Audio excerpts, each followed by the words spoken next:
Full house. Good evening, everyone. Welcome back to the show. We are playing The Novelist. In the last episode, we had to cancel a trip that we planned with Tommy because Lynn's grandmother died, so we had to decide what to do about that, and we went ahead and we canceled the trip with Tommy, but we did go to the funeral, and we managed to get a little bit of book work done, which is good. But even better, we had our 2-month summary, and everybody seems to be okay, so hopefully we can keep that streak alive. So let's check out some of the things here. Guy, probably not expecting to hear from me, were you? You know I'm all about surprises. Look, we're going to head up the coast next weekend.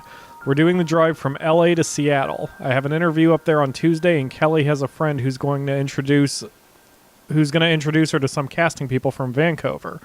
Can we crash at your place on the way up? We should be pulling through next Friday. I was thinking we could use it as an excuse to jam on our books. I want to see your new stuff, and I have a draft I want you to take a look at. I'm way beyond knowing what's good or not with my work. Yeah, tell me about it. So I could really use your advice. And you know I'll give it to you straight about your new book. Is there a title yet? Could be an impromptu writer's workshop, I guess. Anyway, I think it'll be fun. Let me know. T. So one of Dan's friends is coming up. That's interesting. You haven't met anyone else other than the family. Probably won't, get to read their memories or whatever, but good to know that Dan isn't exactly by himself while he's writing. But I totally understand that about it's as a creative person, it's very easy to be a little too close to your work, or way too close to your work as the case may be. And that was for me, there were times when I just had to say that I was done. In fact, that's what I had to do, because in truth, I've been writing my book for close to 18 or 19 years at this point. Or I should say the first draft came 18 or 19 years ago, the first word of the first draft. So it's got to the point where I'm way too close to it myself, and that's why I had to get other people to edit it and read it and tell me what they thought. Even though that's, the most scary thing I've ever had to deal with, having other people read it. Honey, I'm sorry it's been so long since my last letter, but we've been all over the place. Have you gotten settled into that big house yet? I hope getting away from everything has been a lot of help for you and Dan. I'm writing because, speaking of getting away, your father and I are going on a road trip. I found some good AARP deals. And with your father only working part-time, it wasn't very hard to arrange time off. It's been too long since our last trip. I've always enjoyed changes of scenery, and as you're hopefully learning, it can be just the thing a marriage needs. Lord knows it's helped us. The trip won't take us close enough to the shore to come visit, I'm sorry to say, and if you write back, we'll be gone before your letter arrives. We'll call if one of our motels is long distance, but if we don't get a chance to call, send my love to Dan and Thomas. You know your father and I want the best for you all. Love, Mom. I'm having trouble reading again. I don't know what's wrong with me. I think I'm just mentally exhausted from all the guide writing I've been doing. I am mentally exhausted. Last night I slept 12 hours, not because I wanted to, but because my body was crapping out on me. Check sofa. Call Chamber of Commerce. Hotels in town. Double check T&K trip when Dan gets back. So, does Linda want to head out? Is that what's going on? I'm checking the sofa just in case there was something there. Doesn't seem so. I guess we're done there. Let's, whoops. Let's head upstairs. Hey, Tommy. Still playing with your rocket, buddy? That's with Mom, I guess, or a friend. I can't tell. Ah! Let's see. I like how, the pail and everything, they don't stay in the same place. Crap gets moved around. Oh, Dan, you doing all right there, buddy? You don't seem to be doing all right. I took Tynan up on the book jam. He hasn't seen a word of my new book, and fresh eyes are priceless. He bailed me out on Tramer's Way. I hope he understands how much of that book worked because of him. I still remember when we were walking to the pond and he had the idea about using newspaper clips and police reports. Of course, no matter how many times I tell interviewers it was his idea, they just keep giving me the credit. Maybe they just want the tidy auteur version. Oh well, can't change that. Let's just hope he has an idea for this one too. Friday can't get here soon enough. One of my best friends actually got upset at my book. He only read half a chapter and then told me it sucked. But he waited for 2 years before he told me why it sucked. And when he finally did bother to tell me why he didn't read it beyond half a chapter, his suggestion led to a full rewrite of Chapter 1, which included a better parallel between my main character and just the setup of the world, and it gave a better launching point for the entire story. So, that still kind of bothers me that I could have written that if he had just fucking told me. It's probably a picture of Grandma Joe. If he had just told me in the first place what had upset him instead of holding it back for God knows what reason. I hate it when people do that. I've had too many people let me down in the past who have promised to help me and then don't help me. That's one of the things that drives me completely nuts. Mom called today with a change of plans. They made better time on the first leg of the trip than they expected, and they're coming to visit. Bad news, they want to come this weekend. Did Dan tell Tynan they could stay here for sure, or is that still up in the air? I'll ask after dinner. She sounded cheerful enough on the phone, though I can't help wondering if they took this trip because they hit another rough patch. I hope not. I hope they just want to see Tommy and have a classic Mears family feast, though maybe seeing how they've ended up will be good perspective for Dan and me. Speaking of which, Dad better not get nosy. I've told him 1,000,000 times that my marriage is not his business. Maybe I'll try the thing Christine told me. When someone asks you something private, just say, "Why do you ask?" Put it back on them and see if they've actually got a reason to get into your business. Yeah, I've got to remember to try that. We'll see how he answers that one.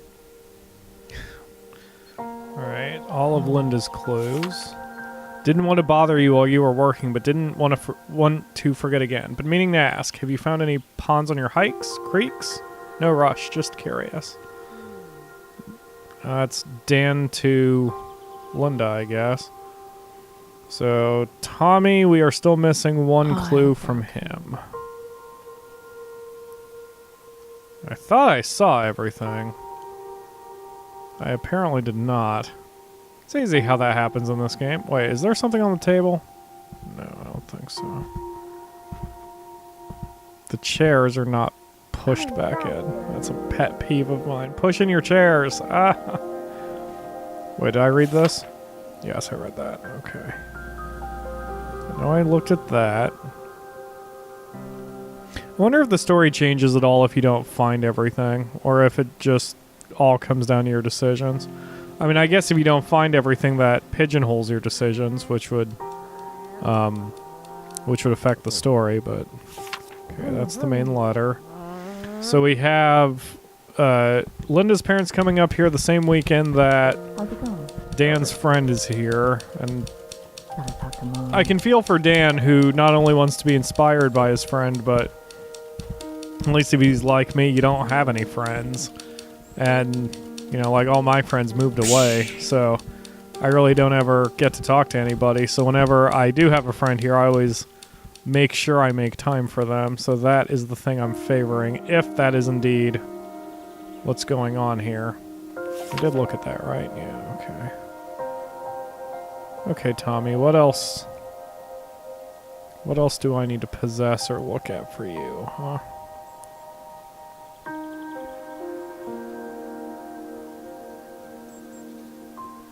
Part of me, like the impatient gamer part of me, wishes that it would just be a little bit more blunt where all the clues were, but that's sort of the point. The whole deal of exploration and everything. I'm looking around, so I wonder if it's out there somewhere. I haven't seen anything out there, but I have seen a couple memories out there. Hey, Dan. As I can't seem to find. This is why I need the Yakamura to give me a... Oh, wait. I talked to Davy's parents and they're okay with him sleeping over. They said they'd take care of Tommy some weekend in return. I know the timing isn't great, but maybe we can work something out. Let's talk when you get up. Oh, gosh. And I just smacked my cell phone across the... Ugh.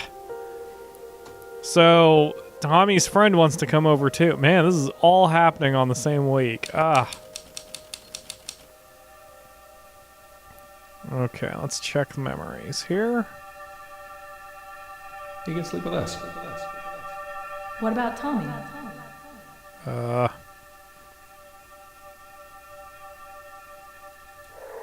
Oops. I actually meant to go to that one. Yep. Paul was mad, but he understood.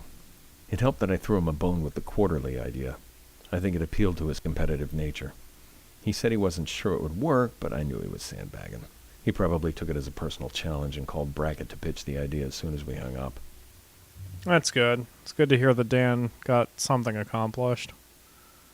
Alright, so what do you want, Dan? Check those fishing poles. Maybe we could find a pond. Okay.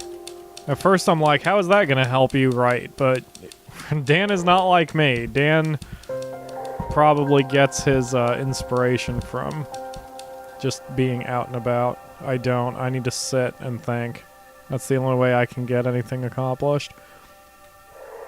Because my problem is if I'm like out in the world and stuff, I can't focus on writing. I can't even focus on the thought of writing. What I focus on is the fact that I'm not sitting behind my keyboard. For me, the best inspiration comes when I'm not thinking about it, which for me generally means I have to already have had a milestone done. Like I have to finish a scene, or in this case, I finished my second novel recently, so I'm not thinking about the third one yet, which means I tend to get ideas for the third one, if that makes any sense. But once I start writing the third one, I have to sit there and do it. I can't get distracted, because I get distracted too easily. Seems all of Tommy's, well, not all, but a lot of Tommy's memories revolve around pictures. Maybe because he can't express himself with words, that would make sense. Let me call his mom. Can Davy sleep over? Use the blue sheets to make a sofa for it. Okay. Ah, hi Linda. Alright. Let's see here. I'm checking to see if this is a fold-out. I thought Tommy was sleeping with us. Okay.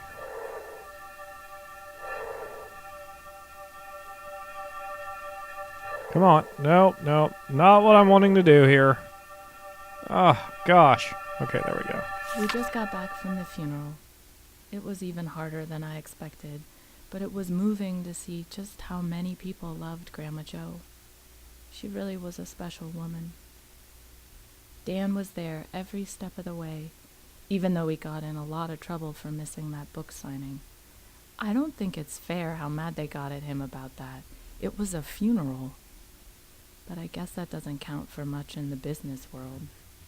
Indeed. I'd like to kind of talk about how I feel there are a few unfair things with certain businesses that I'm a part of, but I can't! Wash that ugly sweater Mom and Dad gave me so they can see me wearing it. Okay, we are going to favor Dan for this one and compromise off Tommy. And, I mean, that won't give Linda much time to be with her parents, but I can't keep screwing over Tommy, so I need that book done. Where do those fishing poles go? Were they downstairs? Yep, there they are. So, fishing poles. Alright. Done and done. Another night. See if we can find some old diary entries to see the...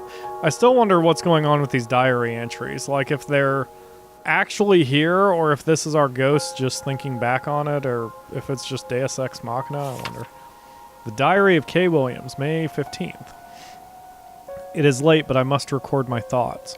Perhaps it will help me make some sense of them. I should not say thoughts, as there is only one thought in my mind. I look back, but a week I look back but a week and see that when I arrived, my only thought was of Jay being gone. That sad thought has been replaced by another. What if I were gone as well? I feel regret in the simple writing of these words. If I am truthful, it is not a thought that has occurred to me before. I cannot be sure where it came from. It is almost as if it was put in place by something I do not understand. I must think of my family and their heartache. Our children have lost one parent. I could not bear to hurt them again, though they are all grown and have no practical need of me. Yet I had no strictly practical need of Jay, and look where that loss has left me. Perhaps I will venture into town tomorrow. Maybe some stranger unknowing will show me some kindness, some small thing that plants a seed of hope. Man, I wonder who this ghost is. I'm torn between whether I want the dev to explain it, or the game to explain it, whatever, or just let it go. And, I don't know. I'm torn. I'm really torn whether I want the explanation or whether I want it to be secret. Okay, I don't know where the blue sheets are. I didn't look for them. Oh, wait. Yeah, there we go. Selecting the sheets will choose Tommy's compromise. Yes, okay. Good. Alright, any other glowy journal entry here? Not in the office. Yep, here's one. Diary of K. Williams. I feel shame looking back on last night's entry, yet it does clarify the choices before me. I can walk to the cliff, close my eyes, lean forward, and be done. It would not be hard. Or I can find a path forward without Jay. I hold no hope that I will find another love in the autumn and winter of my life, but perhaps there is a peace to be found. I went into town this morning and stopped at the cafe. I sat at a sidewalk table and sipped coffee, watching people pass now and then as they lived their lives. I will never think of my time in this house fondly. The circumstances make such a remembrance an impossibility. But I know that my time here has allowed me to part the fog that clouded my mind when I arrived. I now know there are two paths before me. All that is left is to choose.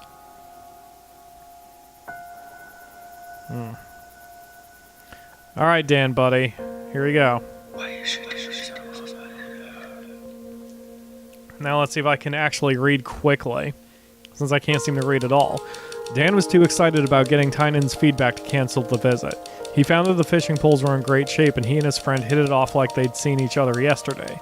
Linda told them where they could find a small pond in the woods, and their trip paid off not only fresh fish for dinner, but new ideas for their books as well.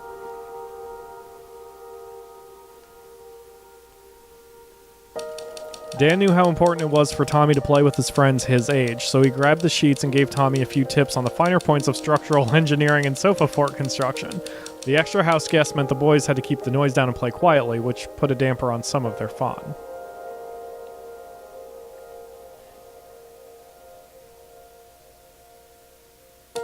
Linda never thought she'd be upset about not wearing the hideous sweater her parents had given her last Christmas, but she found herself eyeing it sadly. When her mother called and Linda had to break the news, she heard a hitch in her mother's voice that worried her. She tried to find out if her parents were okay, but her mother made a comment about how the long-distance call cost and cut the conversation short. How much the long-distance call cost. I didn't realize they just never showed up to begin with. Wow, that's kind of sad. But... oh boy, the bottle.